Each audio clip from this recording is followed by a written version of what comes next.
کوم سرلښکران چې ورباندې باور لري راټولې کړه او په خوراکي کاروانونو باندې حمله وکړي. په هغه کاروان باندې چې خوراکي توکي راوړل غلو حمله کړې ده.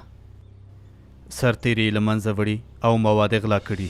یوازې په دې نه په څو نورو کاروانونو یې هم برید کړی دی زما سلطانه. زما په ان ډېر وخت وروسته داسې یو کار ترسره شو. تاسو ته وایم دلته څه خبره ده؟ له ښوونکي نه پوښتنه وکړې مېرمن ګوهرې. وبخه ته ښوونکي نه یې، تا ته باید کنیزې ووایم. دا راته وایي چې ته څه ستونزه لرې؟ سلطانه زه کومه ستونزه نه لرم.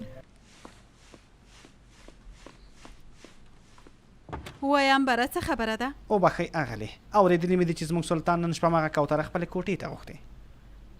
امبره ونه وایي چې دننه تللی. سمه ده نه وایم. تاسې اندېښنه مه کوئ. هر څه چې په ارامه او پرته له اوازه مخته لاړ شي، حتی د چا روح به هم خبر نشي اغلی.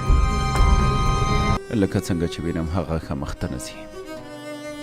زما د اولادونو تعلیم و تربیه زما لپاره د هر څه نه مهمه ده. په دې خو پوهېږې. پوهېږې چې سنان یوه هوښیاره جنۍ ده.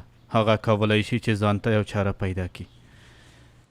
ته اندېښنه مه کوه. نن زه غواړم چې ماڼۍ ته لاړ شم. وخت یې رسېدلی چې خپلې وړې جاسوسې ته ځان ور وښیم.